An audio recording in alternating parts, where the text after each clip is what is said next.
Was this a tragedy? Was this a horrible accident? Or was Jimmy killed? I want to bring in the CEO of the National Center for Open and Unsolved Cases, Morgan Wright, and also former FBI Special Agent Jennifer Coffindaffer. I appreciate both coming on. Morgan, what are the questions that you want answered right now? One of the questions well, first of all, for the police to say we think it's accidental, they have no autopsy yet. They have no forensic results, no toxicology. We don't know if there was water in the lungs. We don't know. I mean, you have to do this, you have to establish two things: cause of death, how did they die, manner of death. And there's only five, natural, homicide, accidental, suicide, or undetermined. And just to be clear, there's nothing on the surface. They find the body, nothing that can definitively tell them that without further examination. No, you might see blunt trauma, but blunt trauma could happen because somebody tripped and fell, hit their head on the way down. So we don't know. We don't know if he was alive when he went into the water. We don't know if he was dead when he went into the water. We don't know if there was drugs in his system, how much alcohol. Too many unanswered questions. I mean, this is very similar to Madeleine McCann. This is very similar to Natalie Holloway. You have a death of somebody in a country. They're not from that country, and now the police forces are involved. So this is not the easiest of cases to deal with because there are so many questions, and you have to rely upon the local law enforcement. They have a judge system there that determines a lot of things. So whether the family can even get a second autopsy is going to be up to a judge. By the way, on my show tonight, we're having TJ Ward, who was the investigator in the Natalie Holloway case, to talk about this. Jennifer, I find a couple things odd with this. Number one, left with somebody. Number two, his phone was stolen. There's not, I mean, you could make the narrative. I'm sure maybe there's a situation where he left the club, stumbled there, fell in, it's a tragedy. But then there's these aspects of it that I wonder how much police are going to be looking into, and if you have questions about it. Well, that's an interesting point about the phone, but remember that phone was reported missing well in advance of him being missing. And in fact, my understanding is that that phone was likely pickpocketed.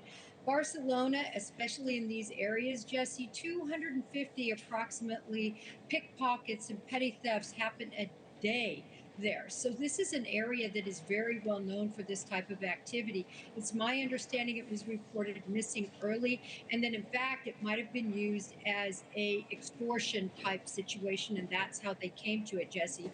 And I had a case like this. What do you mean by that, an extortion?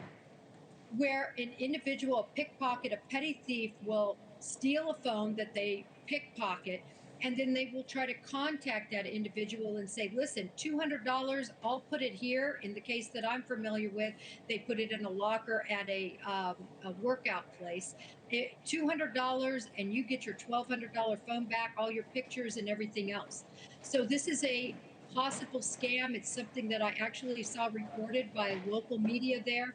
And so I believe that answered that question. They very early on, local authorities said that situation did not have anything to do with his disappearance. Morgan, I go back to you, something that you mentioned. People are going to look at this story and they're going to say, maybe I shouldn't have my child go to spring break in Barcelona. I'm hoping, or abroad. I'm concerned. You mentioned, I'm not casting aspersions on authorities there, but you made a point that I want to just address. Are you saying that there is a concern that this may not be thoroughly investigated because there might be a fear that this could limit tourism in a way? That was the issue in Natalie Holloway. That was the issue in Madeleine McCann. That was the issue with one of the cases out of Loudoun County where I live with a young lady down in the Dominican Republic. That's always an issue. There's a pressure to say, it's not that we can't get there. Maybe it was a drowning, but we're not there yet. And so they wanted to rush to that to clear the cases. Look, this is the danger. And I don't say this to cast aspersions upon the Catalan police and the Spanish police, but the standard of evidence and investigation, which Jennifer knows too, look, I'm a state and local cop. I worked a lot with the FBI. I love the professionalism that we have here. I love the professionalism the UK had that they brought in the Madeleine McCann case. But it is not the same, unfortunately, in some of these other areas where you have smaller police forces that don't have the experience investigating this. No, it's a good point. We're going to stay on top of it, try to get some answers as to what happened here. Morgan Wright, Jennifer Coffindaffer, thank you both so much. Appreciate it. We'll be right back. Thank you for watching. Subscribe below and download our NewsNation app right now on your phone, and you will get fact-based, unbiased news for all Americans.